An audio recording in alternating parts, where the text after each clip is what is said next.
Iyyaka na'budu, hanya engkau saja yang saya sembah. Fadribu fawqal a'naq, dalam Al-Quran, tebas lehernya itu. Faqtuluhum, siapapun orang kafir yang kamu hadapi, bahkan pemerintah taghut itu, upload 3 menit, mau membahas tentang istifham 3 menit, ngek. Nah, tapi itulah tantangan kita sekarang ya. Kalau belajar agama yang lama-lama itu, yang harusnya dijelaskan secara panjang lebar, tapi karena Instagram hanya menerima 30 detik saja, kalah sudah sama yang joget-joget.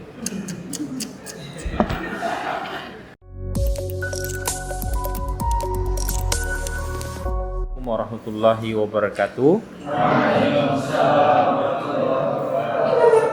Adik-adik sekalian, mahasiswa-mahasiswi Prodi IAT, ada beberapa tema yang sudah kita bahas mengenai istifham, mengenai nida, mengenai tamanni dan yang lain.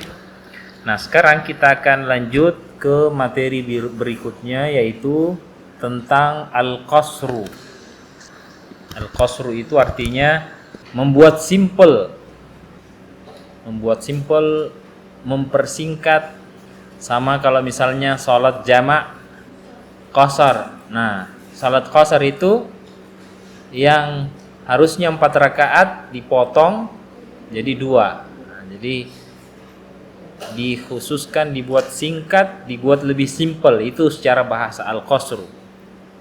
Nah, secara istilahan, secara terminologi, al-qasru huwa takhsisu syai'in makhsusin.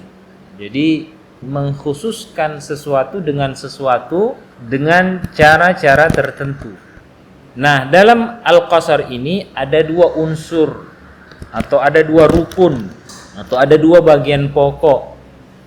Yang pertama ada namanya maqsur, kemudian yang kedua ada namanya maqsur alaihi. Al-maqsur itu sesuatu yang dikhususkan, sedangkan maqsur alaihi itu yang mendapatkan pengkhususan. Maqsur itu adalah sesuatu yang dikhususkan dengan apa? Sedangkan maqsur alaihi itu yang mendapatkan atau memperoleh pengkhususan.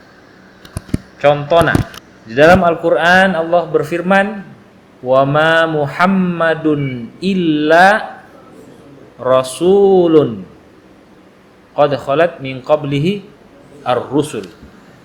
Maksur di ayat ini adalah Muhammad sallallahu alaihi wasallam. Jadi wa ma Muhammadun, Muhammad di sini sebagai maksur. Sedangkan ar-risalah, ar-rusul itu sebagai maksur alaihi. Maksur alaihinya adalah ar-risalah, kerasulan. Wa ma Muhammadun illa rasul, tiadalah Muhammad itu kecuali sebagai rasul. Nah, tadi definisinya al-qasar itu bitariqin makhsusin, dengan cara tertentu. Di ayat ini cara yang digunakan dalam hal pengkhususan ini adalah illa. Nah, illa itu apa istilahnya dalam bahasa? Negasi atau pengecualian. Nah, nafi itu kan kadang dengan ma, oh, ma Muhammadun illa. Apalagi ayat yang lain, wamal hayatud dunya. Nah, jadi ma illa. Nah, ini caranya dengan menggunakan metode an-nafi. Atau misalnya contoh yang lain, qul innama harrama rabbiyal fawahisha ma zahara minha wa ma batan. Nah, di sini ada al-qasr juga, yaitu kata innama. Innama harrama rabbiya al-fawahisha ma zahara minha wa ma batan. Nah, kata innama di sini biasa diistilahkan dengan adatul qasr. Tanda-tanda pengkhususan, bahwa ya sesungguhnya hanya pengkhususan. Hanya yang diharamkan oleh Allah itu adalah fawahish, kejelekan, maksiat, keburukan. Ma zahara minha wa ma batan. Atau contoh yang simpel misalnya, tidak akan lulus mata kuliah ilmu balaghah Al-Quran kecuali yang belajar. Tidak akan lulus mahasiswa dalam mata kuliah balaghah Al-Quran kecuali yang belajar. Maksurnya dalam kalimat ini adalah tidak lulus. Jadi maksurnya tidak lulus mahasiswa kecuali yang belajar. Maksur alaihinya di sini adalah yang belajar. Jadi ingat, maksur itu siapa dia, subjeknya, atau kata kerjanya. Misalnya tidak lulus, lulusnya ya, kecuali yang belajar. Ya, yang belajarnya inilah yang maksur alaihi. La yafuzu illa salihun. Tidak akan beruntung kecuali orang-orang yang soleh. Dalam kalimat ini yang mana yang maksur? Yafuzu, beruntung. Kata kerjanya toh, fi'ilnya. As-salihun, nah inilah maksur alaihi, yang mendapatkan pengkhususan. As-salihun. Nah, dalam Al-Qasar ini ada beberapa cara-cara atau penggunaannya. Nah, ada 4 penggunaan Al-Qasar yang sering digunakan. Cara-cara Al-Qasar, cara-cara pengkhususan. Yang pertama dengan an-nafyu wal istithna'u. Penafian, penegasian atau negasi dalam bentuk an-nafi, negasi, dan dalam bentuk pengecualian. An-nafi itu negasi, al-istithna itu adalah pengecualian. Seperti misalnya tadi, wamal hayatud dunya illa mata'ul ghurur. Al-qasar dalam ayat ini apa? Al-hayah ya. Sedangkan al-maksur alaihi adalah mata'ul ghurur. Tiadalah kehidupan dunia ini illa mata'ul ghurur. Atau misalnya contoh yang lain, wa ma anzalar rahmanu min syai'in in antum illa takdzibun. Ini di surah apa ini? Surah Yasin. Nah, ini juga bentuknya bentuk qasar, tapi dengan cara an-nafyi atau al-istifha, an-nafyu dan istithna ya. Nah, kemudian al-qasar juga kadang diungkapkan dalam bentuk innama. Nah, tadi innama. Tadi cara yang pertama dalam bentuk an-nafyu dan istithna, negasi dan pengecualian. Yang kedua dengan cara innama, menggunakan kata-kata innama, sesungguhnya, hanya. Jadi sebenarnya yang tepat diartikan innama itu sesungguhnya, hanya. Karena al-qasar, misalnya innama yakhsyallaha min ibadihil ulama'u. Jangan dibalik ya. Innama yakhsyallahu min ibadihil ulama'a. Ini bahayanya kalau beda barisnya toh, sama tulisannya tapi beda barisnya. Innama yakhsyallaha min ibadihil ulama'u. Kalau yang pertama innama yakhsyallahu min ibadihi, innama yakhsyallaha min ibadihil ulama, ulama takut kepada Allah. Tapi innama yakhsyallahu min ibadihil ulama, Allah yang takut kepada ulama. Nah, itu bahayanya kalau bahasa Arab beda barisnya. Nah, tapi di ayat ini innama yakhsyallaha min ibadihi al-ulama'u, fa'ilnya di belakang. Sesungguhnya hanya ulama yang takut kepada Allah. Nah, itu kan al-qasar toh.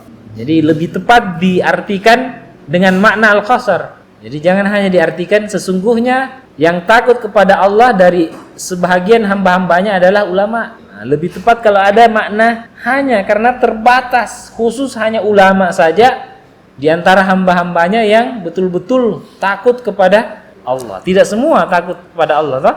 Hanya ulama saja. Innama yakhsyallaha min ibadihi al-ulama'u. Cara pengungkapan al-qasarnya di sini, pengkhususan di sini, yaitu dengan kata innama. Nah, innama yakhsyallaha min ibadihi al-ulama, maksurnya yang mana? Maksurnya yakhsya ya kan? Dalam bentuk kata kerja toh? Fi'il kan? Nah, maksur alaihinya adalah ulama. Atau contoh lain misalnya, wa'lamu annama amwalukum wa auladukum fitnah. Innama harrama alaikumul maitata waddama. Jadi innama yatadzakkaru innama yastajibul ladzina yasma'un wal mauta. Innama tunzirul ladzina yakhshawna rabbahum bil ghaib. Jadi kata-kata innama itu dalam Al-Qur'an itu biasanya bermakna al-qasar ya. Jadi semua kata yang berada setelah innama, khususnya di ayat-ayat yang tadi, innama harrama, innama yatadzakkaru, innama yastajibu, innama tunziru. Nah, kata kerja yang ada setelah innama inilah yang maksurnya ya, yang berposisi sebagai maksur yang dikhususkan. Sedangkan maksur alaihi yang biasanya disimpan, ditaruh di belakang.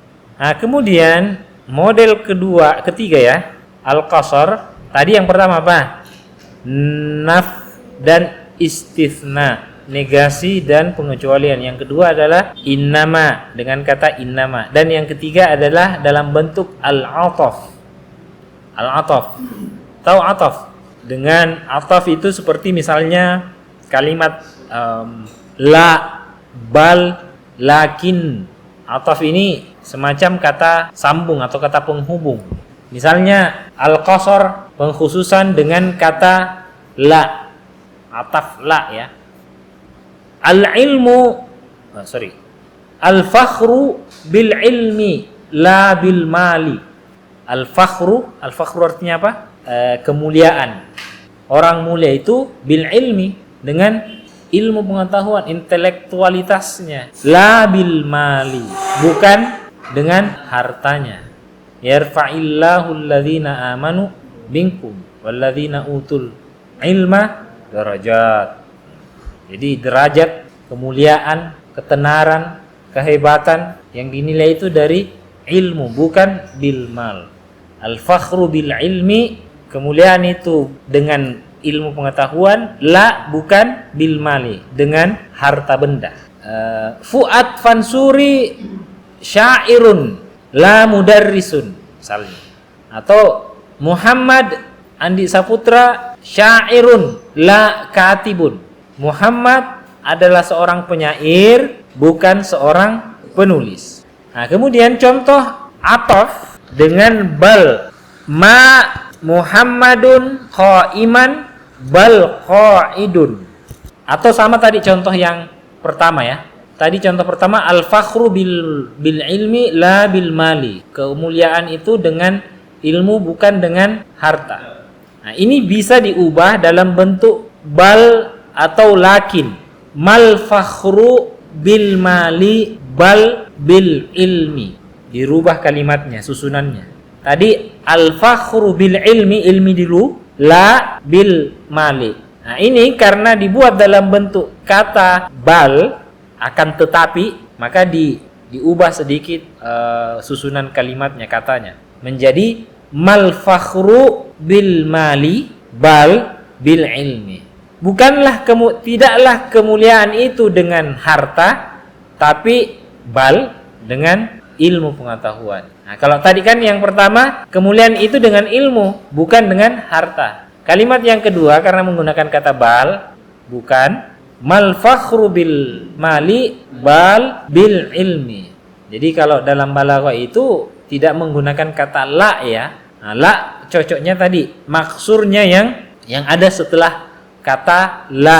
Nah, kalau ini diubah maksur alaihinya menjadi mal fakhru bil mal bal bil ilmi. Atau misalnya menggunakan kata lakin, mal fakhru bil mali lakin bil ilmi.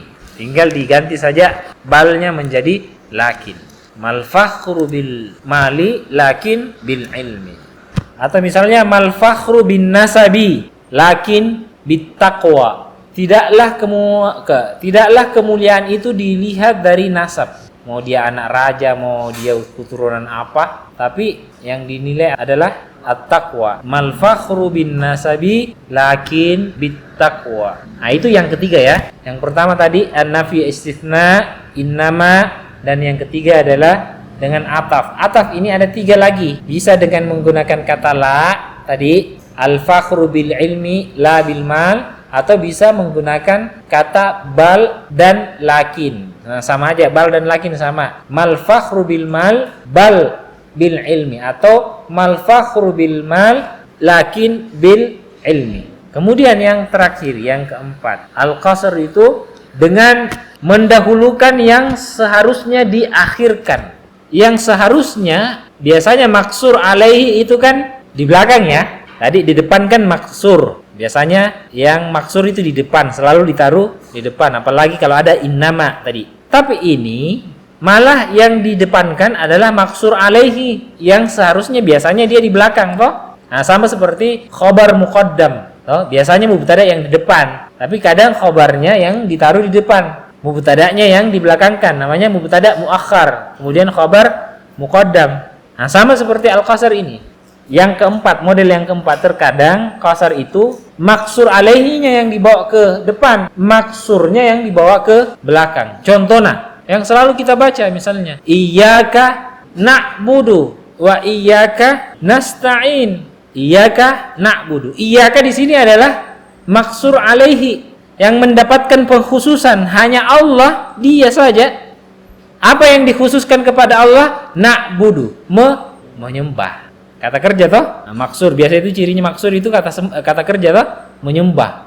Sebenarnya kalau dalam bahasa biasa, na'buduka, kami menyembahmu Allah, kan bisa juga begitu toh? Tapi dalam balaga itu lebih dalam maknanya kalau maksur alaihinya yang dibawa ke depan. Iyyaka, hanya engkau, kamu saja. Kamu saja apa? Yang kami sembah.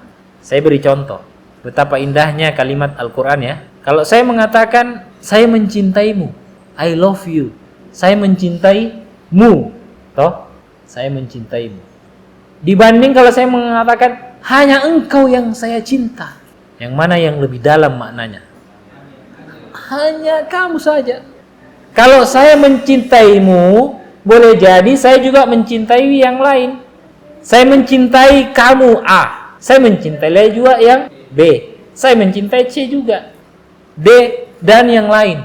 Tapi kalau saya mengatakan hanya engkau yang saya cinta, berarti menafikan, membatasi hanya dia saja yang dicinta. Nah, sama halnya kita menyembah Allah. Iyyaka na'budu, hanya engkau saja yang saya sembah, nggak ada yang lain. Kalau saya mengatakan saya menyembahmu Allah, boleh jadi saya menyembah pohon, menyembah kuburan, tidak terbatas kan? Nah, jadi makanya iyyaka na'budu didahulukan maksur alaihinya, hanya engkau, karena dibatasi, khusus hanya Allah saja yang berhak untuk disembah. Nah, jadi kalau ditanyain, coba cari contohnya al-qasar di dalam surah Al-Fatihah. Nah, sebutkan ini. Iyyaka na'budu wa iyyaka nasta'in. Nah, itu tadi model-model atau cara-cara pengungkapan al-qasar ya. Cara pengungkapan al-qasar itu ada 4 toh. An-nafi wa istitsna dengan innama, dengan ataf, la, bal, lakin, dan yang keempat dengan mendahulukan maksur alaihi yang seharusnya di belakang toh. Nah, sekarang jenis-jenis al-qasar atau macam-macam al-qasar. Al-qasar itu ada 2. Ada al-qasar bi'tibaril haqiqah wal idhafah. Dilihat dari segi hakikat dan penyandaran. Jadi al-qasar jika dilihat dari hakikat, hakiki, dan penyandaran. Nah, pembagian pertama ini terbagi 2 lagi. Yang pertama ada namanya al-qasar hakiki, qasar idhafi. Jadi ini satu paket. Qasar hakiki, idhafi. Itu pembagian pertama. Pembagian pertama ini terbagi 2 lagi, breakdown 2 lagi, yaitu qasar, ada qasar hakiki, ada qasar idhafi. Qasar hakiki itu apa? Qasar hakiki itu adalah ayyukhtassal maksur, mengkhususkan al-maksur dengan maksur alaihi itu sesuai dengan hakikatnya, sesuai dengan faktanya, yang realnya yang terjadi, yang tidak memungkinkan hal yang lain. Misalnya innama yatadzakkar ulul albab. Jadi yang mengambil pelajaran itu hanyalah ulul albab. Orang-orang yang menggunakan akal fikirannya atau hati nuraninya. Ulul albab. Innama yatadzakkar ulul albab. Yang bisa mengambil pelajaran itu hanyalah ulul albab. Tidak ada kemungkinan yang lain. Memang kenyataannya seperti itu. Yang bisa mengambil pelajaran hanya orang yang berpikir, hanya orang yang menggunakan hati nurani. La ya'lamul ghaiba illallah. Tidak ada yang mengetahui hal yang gaib itu kecuali Allah Subhanahu wa taala.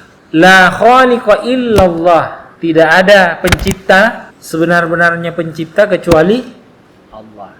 Nah, termasuk innama yakhsyallaha min ibadihi al-ulama. Iyyaka na'budu wa iyyaka nasta'in juga. Nah, ini namanya qasar hakiki. Betul-betul enggak ada yang lain. Nah, kemudian pembagian yang kedua ada namanya qasar idhafi. Ya, ini lawan daripada hakiki. Idhafi itu yang bukan hakikat. Jadi, kalau tadi kan enggak ada kemungkinan lain lah. Misalnya tidak ada yang mencipta kecuali Allah, hanya Allah saja, dan memang Allah pencipta, yang berhak disembah hanya Allah. Nah, sedangkan qasar idhafi ini tidak disandarkan kepada semuanya, artinya ada kemungkinan hal yang lain juga. Nah, saya beri contoh, kita bisa lebih paham kalau ada contohnya. Wa ma Muhammadun illa rasul. Tiadalah Muhammad itu kecuali rasul. Apakah Nabi hanya sebagai rasul saja? Enggak, Muhammad juga sebagai Nabi. Muhammad juga sebagai hamba. Subhanalladzi asra bi abdihi. Nabi dipanggil dengan kata abdun. Bukan berarti wa ma Muhammadun illa rasul, tiadalah Muhammad itu kecuali rasul, berarti Muhammad itu hanya rasul saja. Enggak. Dia juga nabi, dia juga sebagai hamba. Artinya ada kemungkinan lain toh, berbeda dengan yang contoh al-hakiki tadi. Nah, itu contohnya idhafi. Nah, walaisal maqsudu anna risalah mukhtassatun bihi wahdah. Nah, bukan berarti risalah itu hanya beliau saja. Apalagi ada nabi dan rasul yang lain toh, ulul azmi minar rusul. Ulul azmi minar rusul ada berapa? 5. Siapa saja?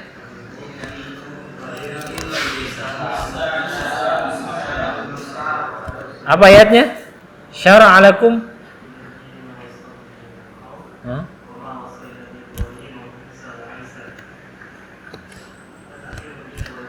Nah, toh syara'a lakum minad dini ma wassa Nuhan walladzi ilaika Muhammad, toh Ibrahim, Musa, Isa. 5 toh.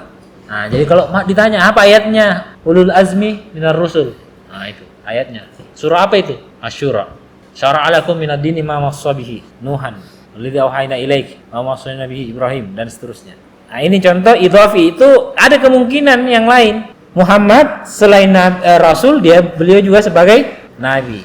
Bahkan nabi juga sebagai, Muhammad juga sebagai manusia biasa. Innama ana basyarun. Saya ini hanya manusia biasa saja. Yuha. Tapi ya saya mendapatkan wahyu. Jadi ada kemungkinan yang lain ya. Kalau hakiki tidak ada kemungkinan lain, menutup kemungkinan yang lain. Tapi kalau idhafi itu ada kemungkinan. Nah, kemudian pembagian yang kedua al-qasar bi'tibar tarafaini. Jika dilihat dari dua sisi atau dari dua aspek. Nah, pembagian yang kedua ini terbagi dua lagi. Qismani, yaitu al-mausuf 'ala sifah dan as-sifah 'alal mausuf. Qasar yang disifati terhadap sifat, ada juga qasar sifat. Jadi ada qasar yang pertama al-mausuf 'ala sifah, yang disifati. Ada juga qasr as-sifah, qasar sifat 'alal mausuf. Nah, contohnya yang pertama qasar al-mausuf 'ala sifah. Contohnya Allah berfirman, innama anta munziru may yakhshaha. Innama anta munziru may yakhshaha. Al-maksurnya di sini yaitu anta, loh, kamu.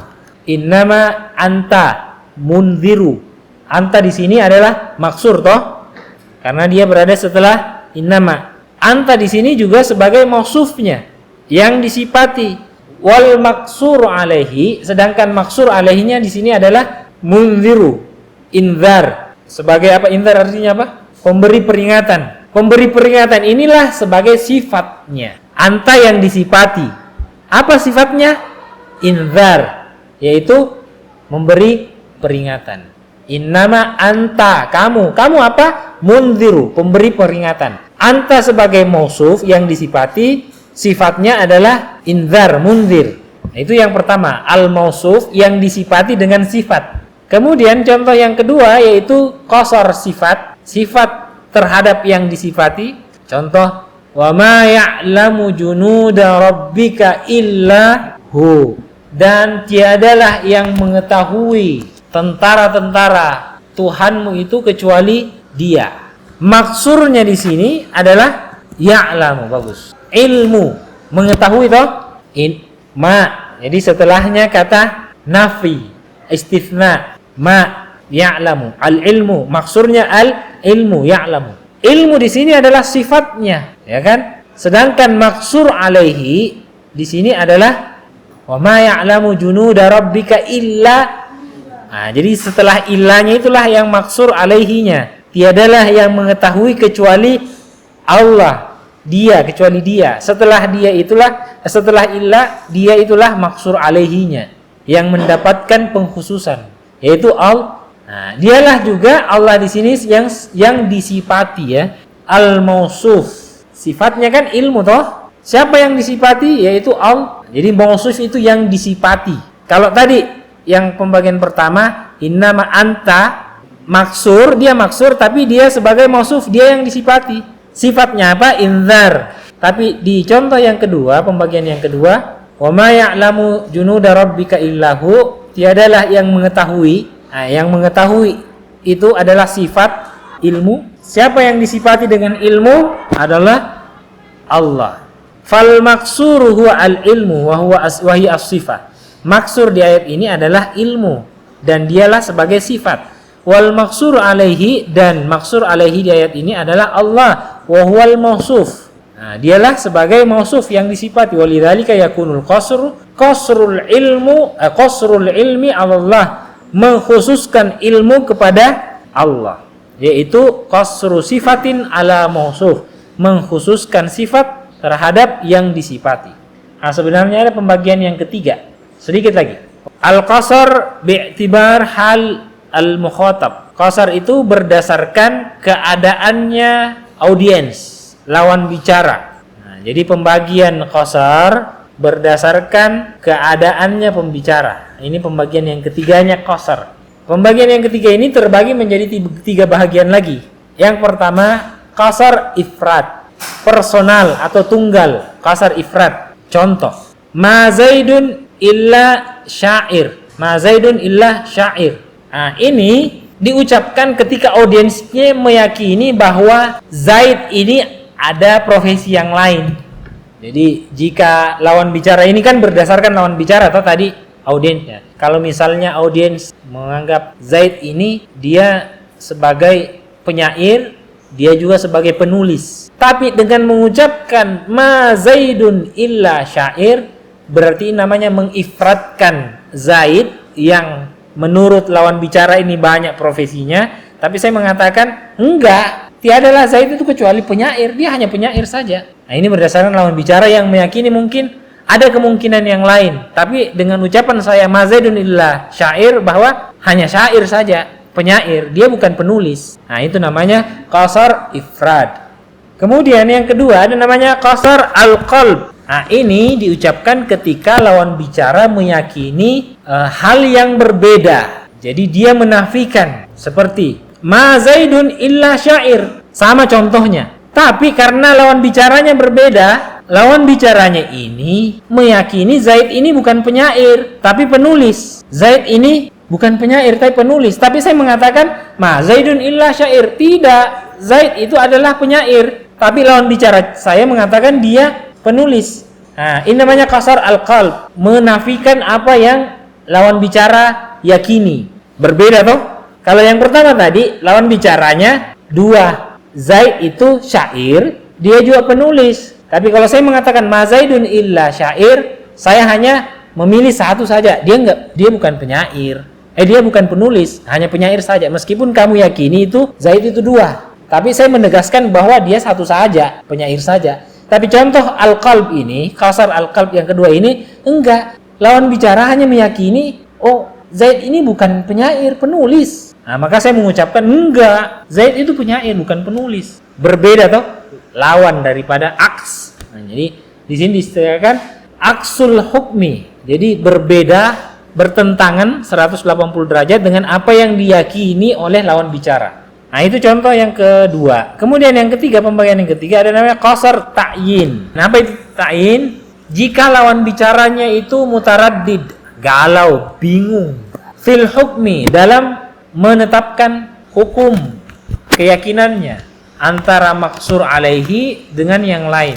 Nah, sama contoh yang tadi, ma Zaidun illa syair. Tapi lawan bicaranya ini bingung, kira-kira ini Zaid penulis atau penyair ya? Jadi dia bingung. Berbeda contoh dua dan yang pertama tadi toh. Yang kedua tadi enggak. Saya yakin kok bahwa syair ini Zaid ini adalah seorang penulis.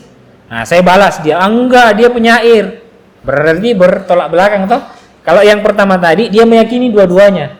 Tapi yang ketiga ini, kasar ta'yin ini, dia bingung. Apakah Zaid ini penyair atau penulis? Nah, saya ucapkan kepada dia, sebenarnya ma Zaid illa syair. Sebenarnya Zaid itu tuh hanya penulis saja. Penyair saja. Bayangkan, dalam satu contoh tapi berbeda jenisnya. Sama, ma Zaidun illa syair, semuanya contohnya sama, yang 1, 2, 3. Tapi jenis kasarnya berbeda. Karena yang berbeda adalah audiens, lawan bicara. Nah, inilah yang kadang sulit dipahami dari ungkapan-ungkapan bahasa Arab, termasuk Al-Quran. Boleh jadi lawan bicaranya berbeda tuh. Fadribu fawqal a'naq, dalam Al-Quran, tebas lehernya itu. Faqtuluhum, siapapun orang kafir yang kamu hadapi, wajadtumuhum wa akhrijuhum. Nah, makanya penting mengetahui siapa audiensnya itu. Yang marak sekarang kan bom yang di mana itu, di Jawa Barat, bukan hanya yang non muslim yang dia sasar, bahkan pemerintah taghut itu. Pemerintah dianggap taghut, harus diperangi, bom bunuh diri, mati dongo. Nah, jadi bahasa Arab itu memang bahasa yang sangat ribet sebenarnya. Ribet, tapi disitulah kedalaman maknanya, keindahannya ya. Satu contoh, 3 jenisnya. Karena yang dilihat bi'iktibar al-mukhatab, yang dilihat adalah lawan bicara. Semuanya ada contohnya dalam Al-Quran. Nah, saya kira sampai di sini dulu perjumpaan kita karena waktu. Sebenarnya masih ada materi yang lain, al-fasl, al-wasl. Itu baru al-qasar. Masih ada al-fasl, masih ada al-wasl, masih ada al-ijaz, masih ada al-itnab, masih ada al-musawah. Masalahnya ini mau pintar balaghah 1 semester, 14 pertemuan saja. Baru berapa tema yang dibahas, itu pun diringkas-ringkas. Itu pun dibuat dalam bentuk penugasan. Upload 3 menit. Mau membahas tentang istifham 3 menit. Ngek. Nah, tapi itulah tantangan kita sekarang ya. Di era media sosial itu kan harus cepat ya. Kalau belajar agama yang lama-lama itu pengajian 45 menit, penontonnya 25 orang. Tapi kalau TikTok, Instagram yang 1 menit 20 detik banyak penontonnya kan? Karena begitulah sekarang algoritmanya media sosial. Nah, itu tantangan kalian sebagai milenial, bagaimana meramu, mendesain ini agama ini supaya menarik oleh yang muda-muda, anak-anak muda, tidak dikalahkan dengan joget-joget yang banyak di TikTok itu. Nah, makanya tantangan kalian di masa yang akan datang. Kalau belajar di kelas begini kan berapa jam kita belajar tadi ini? 56 menit, 1 jam. Udah ada yang ngantuk. Capek toh? Bukan hanya kalian yang capek, saya juga capek. Habis suara saya. Nah, tapi begitulah tantangannya ya, karena agama ini sudah mengalami disrupsi juga, khususnya di era digital sekarang ya. Yang harusnya dijelaskan secara panjang lebar, tapi karena Instagram hanya menerima 30 detik saja, kalah sudah sama yang joget-joget. Oke, saya kira cukup demikian. Kita akhiri pertemuan kita dengan sama-sama mengucapkan hamdalah. Alhamdulillahirabbil alamin. Allahul muwaffiq ila aqwamit thoriq. Nun wal qalami wama yasturun. Assalamualaikum warahmatullahi wabarakatuh. Salam harmoni.